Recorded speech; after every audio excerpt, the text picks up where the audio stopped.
Hello, good morning here from the UK. It's Ask the Coach. We do this every 2 weeks where we gather questions that have happened through meetings and sessions and webinars that we've had through our courses and get coaches in to answer those questions. I'm Angela Cripps, the MD of the Recruiting Gym. We are due to have 3 coaches. Unfortunately, one has a very sickly daughter. She will join us if she can. That's Sarah. If not, we'll get her on again.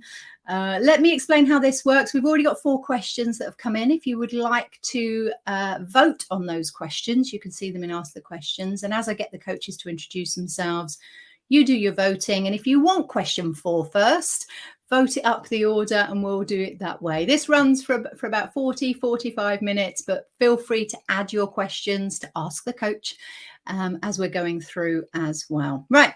Enough of me. Let's come to our new coach, first of all. Catherine Stratta, if you'd like to introduce yourself. Good morning, everybody from the UK. My name is Catherine Stratta and I coach people with bipolar disorder. I also coach their friends, relatives, carers, and also employers in the workplace to help make accommodations for them to work. So very, very specific area there, and we'll find out a little bit more about you as to why you're in there. Catherine's actually got a double whammy today as well. It's her first time on Ask the Coach, but she's also being our expert in Meet the Expert this afternoon. So if we could get the link into the chat there, feel free to come and join us there as well at 1:15. Lovely. Okay, over to James, who has been with us a couple of times before. Thank you again. Thank you for inviting me. So yeah, my name is James Whitlock. I'm the Managing Director of Think in Circles. We're a marketing agency that specializes in the recruitment, staffing and HR space. So I think this is my 3rd time on joining you on these kind of morning sessions. I think. Yeah, but when I looked, it was November last year, the last time. I can't believe it's gone that quickly. I must have done something really bad to not be invited back. So I don't know what I said. I probably swore, let's face it. It's going to happen at some point. I usually do. But yeah, it's great to be back and happy to answer anyone's questions around anything kind of marketing focused, branding focused.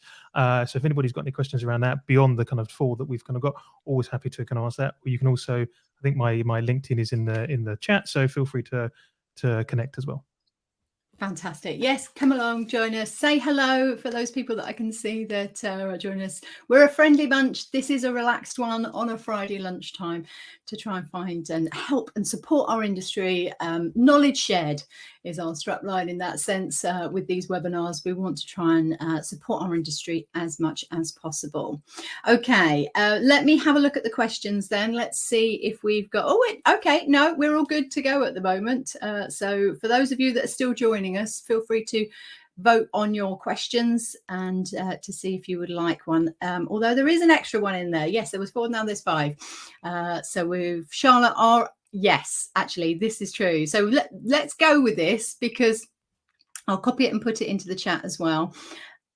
Charlotte is our sales and marketing executive in the gym, and we have just created an ebook from one of our daily workout weeks, the Meet Your Recruiter. We've done it 5 times now, and there's so many hints and tips that people come up with and ideas. We decided to create an ebook. So we wanted to ask a marketing exec, and Charlotte's in here,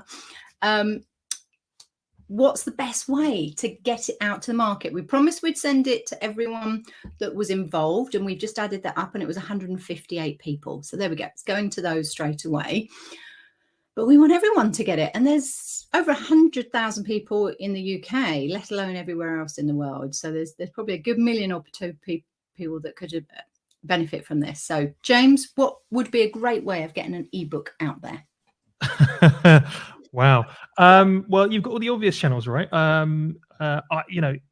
If you can kind of put like a ticker along the bottom here, would be great for people to kind of know that it's kind of on everything that you're kind of doing over the next kind of like few months, something that kind of says every single time that you run this, because that will kind of get it out and reinforce that with the hundreds of people who watch these, as well as on LinkedIn as well. And then hit the social media channels, right? That's the kind of always the good place to go. Obviously, you'll have your own individual network. I'm sure Charlotte's got her own individual. Everyone's got their own individual network. So kind of get it out onto those, make it easy for people to download it. And also the good thing about it is sell the value, right? What is it that people are going to get from it? What's the reason to download it in the first place? Because the market is flooded with these kind of ebooks, but I'm sure yours is far better than everybody else's. So why on earth should we be reading yours over everybody else's? I like to do it when we do things like this, is like take little snippets out of it and kind of like, take little kind of nuggets of information and use that as the kind of, do you want to know more about this? This is what this person said. Here's what this kind of, and sell the kind of little chunks, and to get do you want to read more and all that kind of stuff, and then get people to kind of download it. That's how I would kind of go about it. But I think there's something along on every single time you do one of these, along a ticker along the bottom, another link, start kind of advertising it. Stick it into your email signatures is always a good idea as well. Something to download there. So then just kind of reinforcing it. I hope you get to like 1 million downloads. That would be brilliant if people kind of got to see it. But I think, those are the kind of things you want to be aiming towards. I think there's at least 3 things in there that we hadn't thought of, have we, Charlotte? So that's brilliant. Thank you so much. That's going to be really helpful from there. So thanks for throwing that in and throwing James in the deep end there. I really should have come to that last, shouldn't I? Because you weren't aware of that one. Right. Let's start with, let's get Catherine talking. So we're going to go to question 3. First of all, working with a mental health condition puts additional strain on a person. What can be done to make it easier? So I think it'd probably be good to share a bit of your story to then explain what people can do. Okay, so I have had bipolar disorder since I was 12. I wasn't diagnosed till I was 25. And within the time from 12 to 25, I managed to get to medical school to start studying medicine. But then I had a couple of depressive episodes, and in the end, I gave up that. And it was only then that I was given a mood stabilizer, and I was kind of like, wow, this must be what ordinary people feel like, because I was either up or down. I was never kind of in between. So this was like a real kind of eye-opening thing for me. And I managed to start a career in clinical research with my medical knowledge. And that went on for about 25 years. Then, unfortunately, I had a problem with my kidney function because I was on lithium. So my GP took me off, and within 2 months, I was suicidally depressed after not having an episode for nearly 30 years. And then I tried to see a psychiatrist, but there was a 4-month wait. So my GP put me on an antidepressant, which didn't work, which often they don't in bipolar disorder. Then I finally saw a psychiatrist, and I was given an antipsychotic, which did work. But during that time, I also lost my mother within 6 months to bowel cancer. And then I was diagnosed with breast cancer. Oh, gosh. So I had all these things going on at the same time. I don't know why I'm laughing, but I had all these things going on at the same time. And because of that, I was very fortunate. I was actually referred to a psychologist on the NHS, and I had a whole year of her support on a weekly basis. And during this time, we worked together. With my research brain, I read everything to see what different things could be used, what lifestyle differences could help with bipolar disorder. And I managed to get myself back on the road again, stable. And then I decided that I would like actually to help people with bipolar disorder from my lived experience and the fact that I've experimented with myself, if you like, on these different modalities that I use now to help people. So that's kind of in a nutshell where I am. And now, as I say, I coach people and their families and also employers, because it's very important that employers at work are aware because they are duty bound to make accommodations for people with mental health disorders. And that's sort of changed a lot. When I was working, it wasn't actually like that. But now we have the mental health first aider courses, some of which I've been privileged to speak on as the bipolar person. In the midst of a sea of slides, I come on as a live person, and we have a sort of 40-minute question and answers where people can ask me anything they like about the experience, what it feels like, different things that have happened. But there is an awful lot we can do. I mean, certainly for bipolar people, you should really avoid shift work because sleep is very important. And there is some research to suggest that the circadian rhythms are out in people with bipolar disorder. So the way to reset those is actually to get up the same time every day.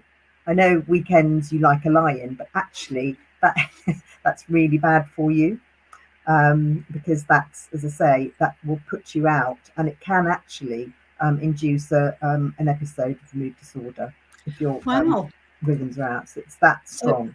Yeah, I mean, that's an eye-opener for me. So from a work point of view, actually having flexible working, which a lot of companies are doing now. Company I spoke to last week, you could work anytime, evenings, weekends, whatever suited you. And my immediate thought was that would work really well with a bipolar person, because when they're sort of feeling in the right frame of mood, as it were, and when they could actually get lots done in that sense. But that's totally the opposite. I would have been totally wrong. Yes. Yes, because really, if you have bipolar, you really need routines, and you need the routines to be the same, so that to give your body those kind of extra little hints that you should sleep at this time and you should wake at this time, and also blue light and things like that. I have blue light blocker glasses, which I use for about an hour before I go to bed, because that helps the body to make melatonin, which you need, the sleep hormone. So actually, you're right. It's not good for people with bipolar to be up all night doing things, because it throws them out, and then they're more likely, more fragile, if you like, and more likely to go into some kind of mood disorder. And one of the other things is stress, even good stress. So, things happen that you get married. That's for a normal person, that's a happy time. But for a bipolar person, that can easily kick you off either one way or the other, depending on how you're wired and your conditioning. But I mean, I help people manage, after the initial reaction to stress, I help people manage their emotions and be able to change their response to different stresses, because we cannot eliminate stress. And well, I mean, we're predominantly recruitment industry, so yes, we have to embrace it. But like you say, the good stress, eustress, we have to make sure that we take advantage of that. But something that you said earlier, actually, that surprised me was how many people do actually suffer from this condition. Yeah, the incidence is actually 1 in 50. So chances are everyone in here will know people, but they very likely haven't shared that they suffer from that. Because, the stigma was very bad before. Now it's easier, but there still is a stigma because people don't understand it. I mean, basically, it's a mood disorder where your moods go very high or your moods go very low. And you sometimes have an area in the middle where you're kind of vaguely in the normal range, but you don't have any control over this. And it's quite distressing with relationships and things, because when you're depressed, you just withdraw. You don't want to talk to anyone. And the bipolar depression is actually a very dark depression. A lot of people with bipolar do commit suicide. And the interesting thing about it is it's not that we want to die, it's that we want the pain to stop. And that's what we sort of look at. So it is sort of very distinct from a clinical depression, which a lot of people can relate to more, I think. Yes, but 1 in 50, I mean, that's a lot. And now I'm thinking maybe there's potentially a lot of comedians that have this, because I'm thinking of the highs that they have, and obviously all of that making everyone else laugh and being the life and soul. Of course, the downside to that, and we do find a lot of them. So are there some famous people that people could relate to that are bipolar? Stephen Fry, yeah. He has bipolar 1. Catherine Zeta-Jones. Also Robin Williams, he again was, famously committed suicide. It's very sad, but you're right. Those highs give us a kind of an insight and an ability to actually entertain and really engage with people. But what goes up must come down. So, you have the sort of 3D effect there, I think. That's so sad, but okay. So from an employer's point of view, we've been doing Diversity, Equity and Inclusion Week on the Daily Workout this week. Maybe if Blake is responsible for that, could put the link into this morning's, where we had Nick Poulton, and it was all about Dudes and Dogs. He runs one of the sessions for that. So mental health and well-being for men. But the inclusion part was being allowed to be yourself and actually having the conversation. So if I bring it back to the question again around what can be done to make it easier for someone to have that conversation with an employer, because it's not an easy one to have, is it? It isn't an easy one to have, and I think the employers really need to be as you say, allowing people to be themselves. And if they have actually, or if they do suspect that one of their employees has this but has not come forward, I think they really should do so, because it's sometimes you do wonder what people are going to say, and you think, well, maybe they don't want me to work here if they find out that I have bipolar disorder. I mean, when I was working, I never told anyone. Oh, really? And the thing is, you're working there anyway with so it's not necessarily going to change, is it? But the way the person looks at you, exactly, the way the person looks at you will change, and that is inevitable. But I think it's a conversation that needs to be had in order for you to get the best out of your employee, because very often people with bipolar disorder can be high functioning. They can actually do an awful lot, particularly when they are slightly higher than normal. They get an awful lot done, and they're very, very creative often, which is a benefit to an employer, definitely. Yeah. Definitely. Wonderful. Well, thank you for sharing. If you would like to hear more about Catherine's story, she's going to be on Meet the Expert at 1:15. So click on the link and sign up for that one. I'm not going to answer question 1 yet. I'm going to give Sarah the opportunity just in case she is able to join us. But if not, I do a lot of engagement, so I'm going to grab that one instead. But she is an engagement and culture coach. That's what she does in her work. So if you're interested in that, do click on her LinkedIn and connect with her. Okay, so James, let's come back to you then. Quick question 2, and you're right, this comes up every time. So twice a year we have the Recruitment Expo, and it's on in a couple of weeks. I was running a leadership webinar this morning, so this was something that had come up again around if I'm going to send people along, or I'm going to attend myself. There's 2 days packed full of speakers and training sessions and everything there. From a business point of view, if I'm going to spend out on sort of marketing or advertising or sharing, gathering, networking, all of that stuff, good stuff that goes on, how can I make sure I get the most out of my return on investment? It is free to join, but obviously time is the investment at the moment that everyone doesn't have enough of. Yeah, you're right. This comes up kind of every time there's an expo, and my answer doesn't really change, to be honest. Is go with a plan, which is always the best idea. Look at all. There's tons of material, right, for the expo that goes out before the event, so who's speaking, which suppliers have got stands, pretty much you can kind of who's going to attend. So try and plan out as much of it as possible. If you're a recruiter and you're going, you probably don't need to go for both days. Okay, sorry to the organizers of the expo who probably want, but you probably don't need both days, because you can probably you can do the floor in 1 day. In fact, probably less than that, because not everything is going to be relevant to you. If you planned it out well, you might go, right, as a business, we are looking for a new CRM, or we're looking for timesheets, or we want to kind of look at this. We're looking for training. Or training, exactly. We want training, so we know we're going to make a beeline for you, Angela. So those are the kind of, so have a plan with regards to all the kind of speakers and the other things that are kind of going on the sidelines. Again, just see what you want, because not everything is going to be relevant. You can be pick and choosy. You're not, just because you don't go visit the kind of main stage, maybe for all of them, you're not going to miss out on a huge amount. So just go for what you think is important for you. That's the best way, and that's why. And we tend to kind of go, and so I've spoken at the last few, and I'm speaking at the next one coming out. But even I go with a plan, right? I know we're speaking at this point, but there's certain people I want to kind of catch up with, and there's certain people I want to see, and there's like, boom, just kind of plan it all in and do as much as possible.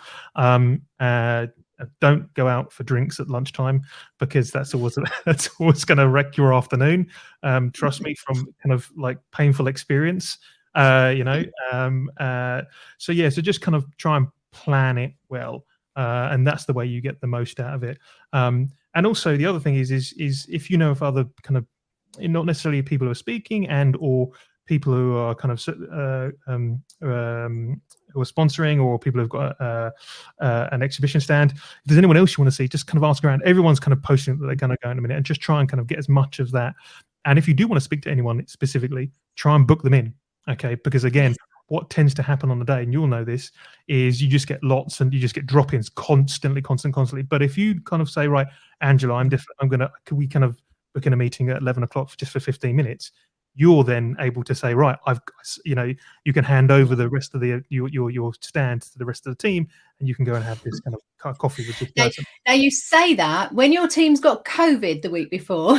Well, hopefully this time we won't have any of that. Fingers crossed, because it ended up with just me. So if you did see me at the last one, 31 drop-in meetings I had on the last 2 days. I mean, it was just nuts. And so got more of a team around me this time to support and help.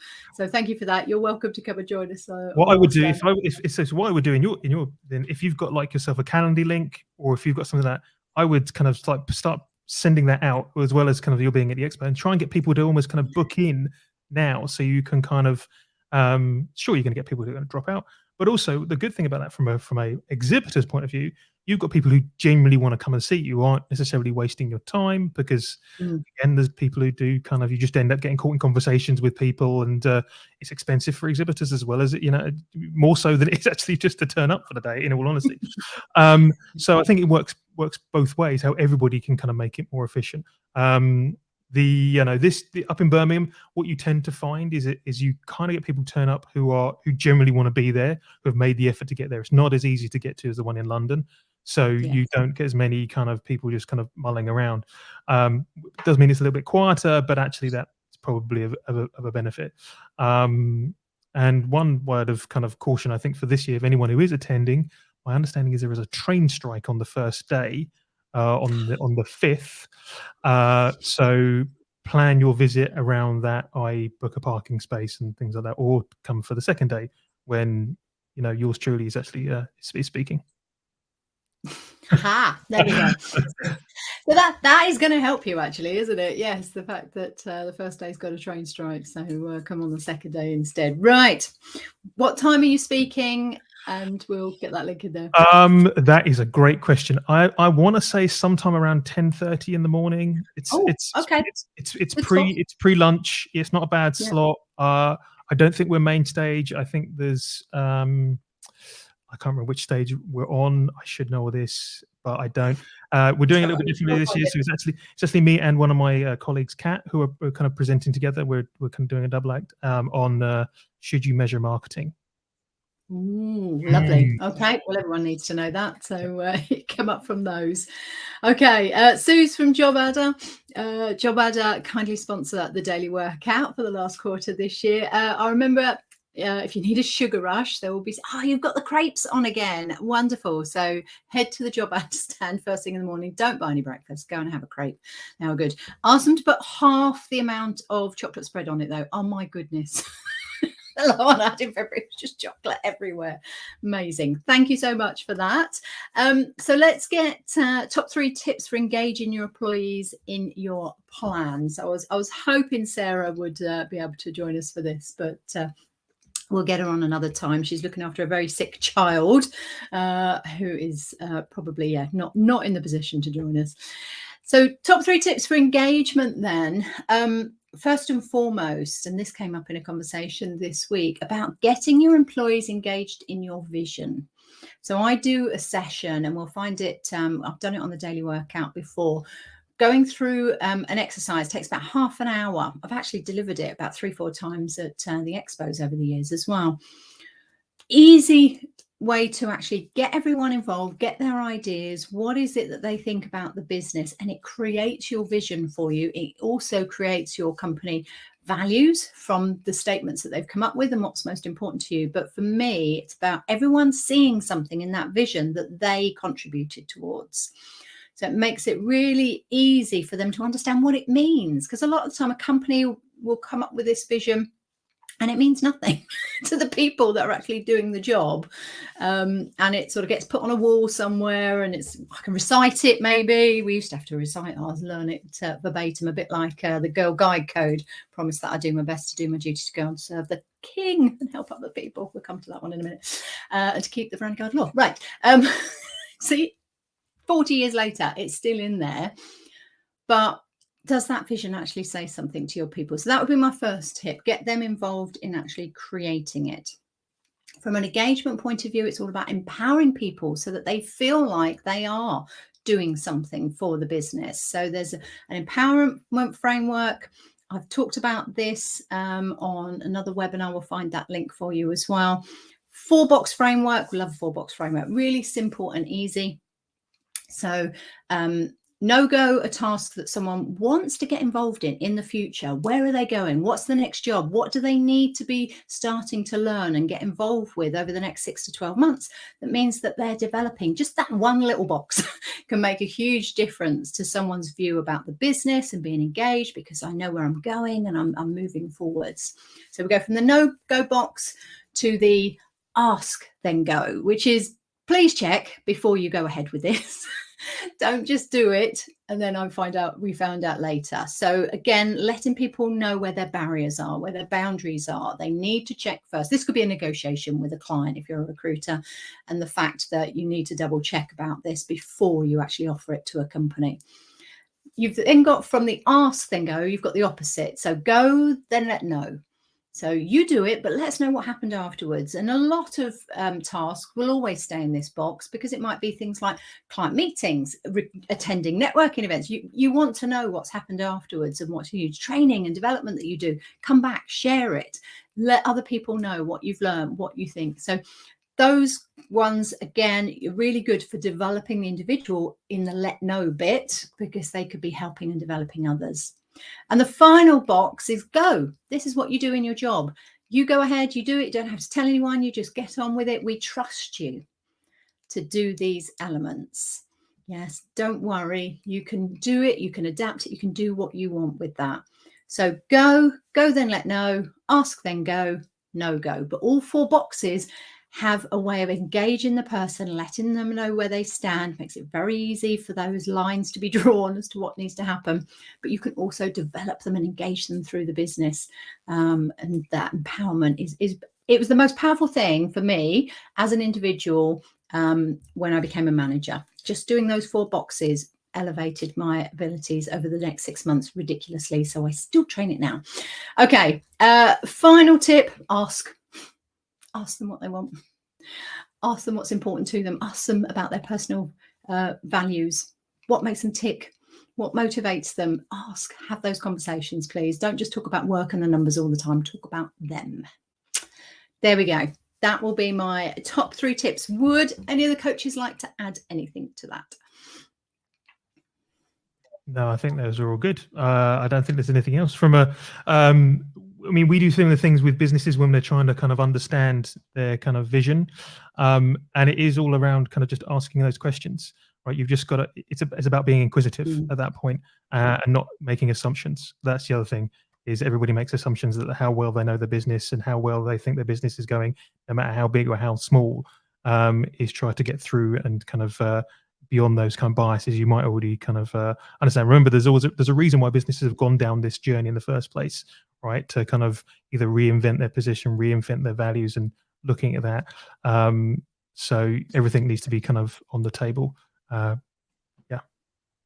I'm so glad, because I realised as soon as I started talking about the vision, obviously that would be things that you would get companies to do as well through your company. So yeah, feel free to put the company link in there as well. Fantastic. Okay, so I thought we could all share our experiences with this last one, because I've been having some really interesting conversations over the last couple of weeks. So question 4 on here, our 5th one for today. Outpouring of grief over the past 2 weeks, obviously with the passing of Queen Elizabeth, and having conversations with younger generation. They have been the younger generation, but we know that's not limited. They've really not understood why. Why would someone queue for 24 hours to walk past? Why are they affected? Why is this going on? And I had lots of work to do on that Monday, and I've got the day off, but I didn't want the day off. So all of these things. So I think we just have a general conversation. So maybe if we come to your viewpoints, first of all, as to where you stand, so that we can understand where you're coming from, and then let's explore the opposite side. So let's get Catherine talking first of all. with regards to what's important to you? Okay, so I turned 60 this year, and so the Queen's been there all this time. And one of the things, certainly for me, with my bipolar experience, is that she has been constant. And she represents kind of duty, a lot of old-fashioned values that we maybe sort of, don't put so much stress on now. And also the fact that she was never born to be Queen. She actually got there almost by accident because of the abdication. And she has kind of given her life over to do that.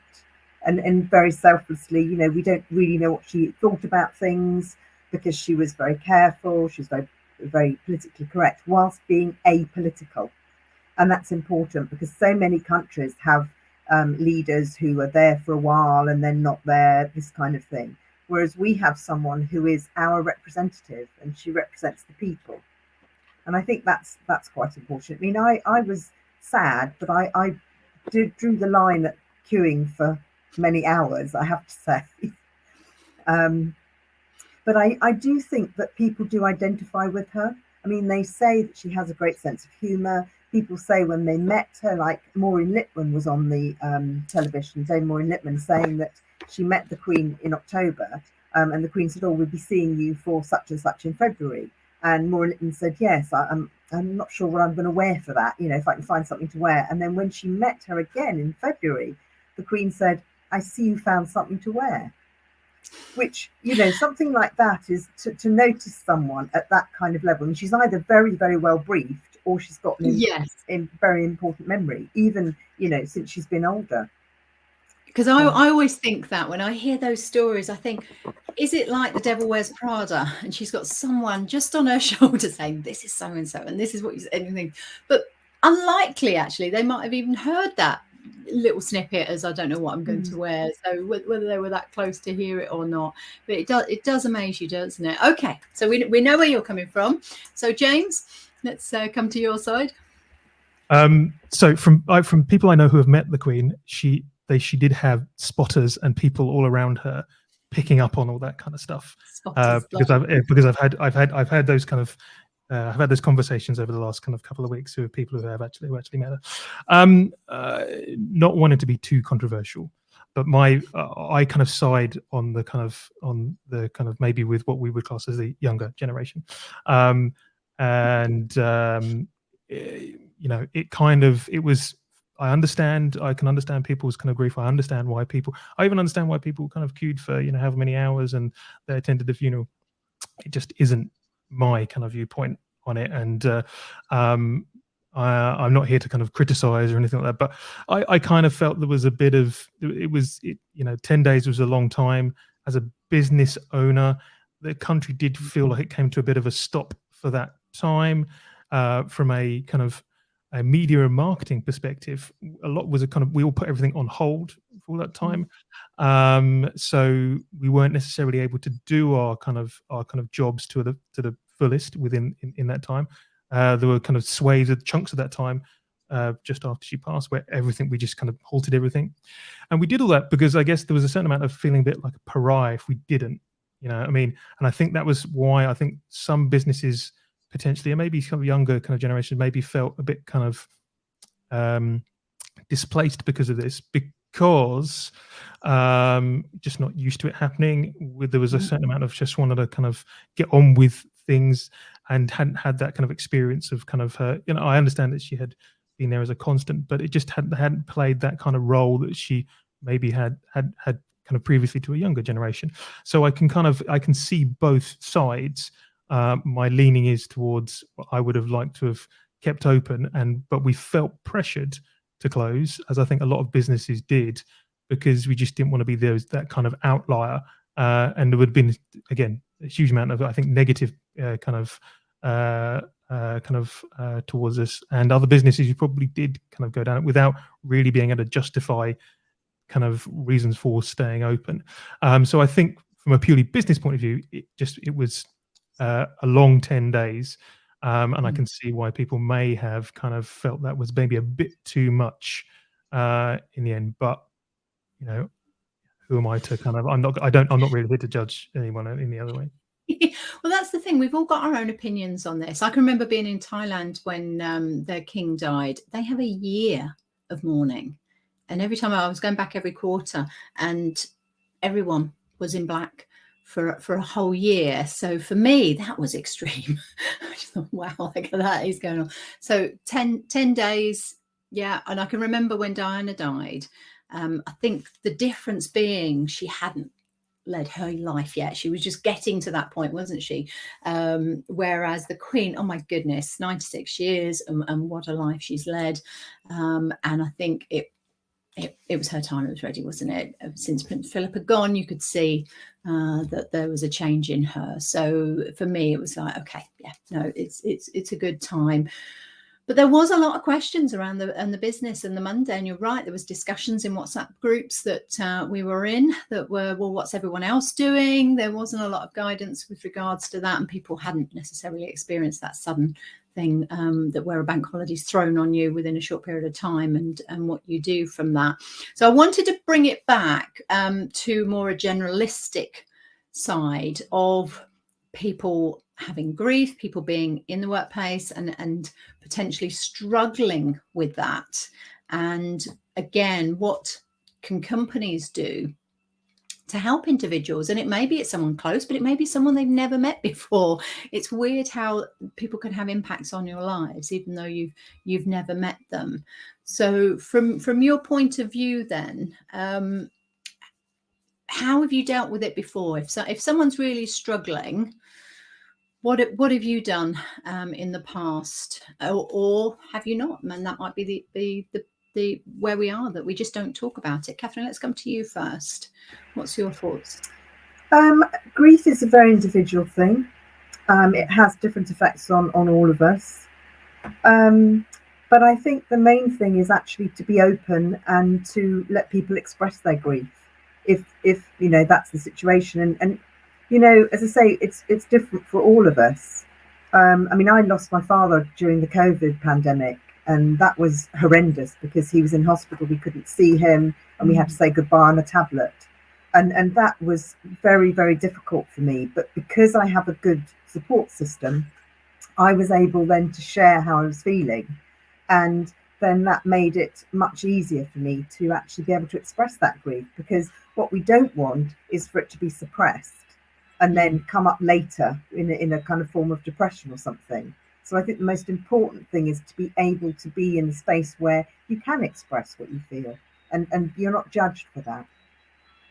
And it could be obviously a grief with regards to a death, but actually a lot of people experience this. Let's say they've been diagnosed with cancer, and that grief, or even the loss of divorce, or a breakup in a relationship. It's a form of grief, isn't it? It's a loss that you've had that then you have to deal with. And I do talk about this on our performance management, because you think grief, performance management, but there has to be occasions where you have to just suspend that performance management. So usually we'd have a minimum standard that no one goes below, because that's the minimum, that's the bottom line. But during periods of extreme grief or something major that's happened in someone's life, you need to say, okay, we're going to ignore those, but for a certain period of time. So again, it's about letting people know it's okay. You can do what you can in this time,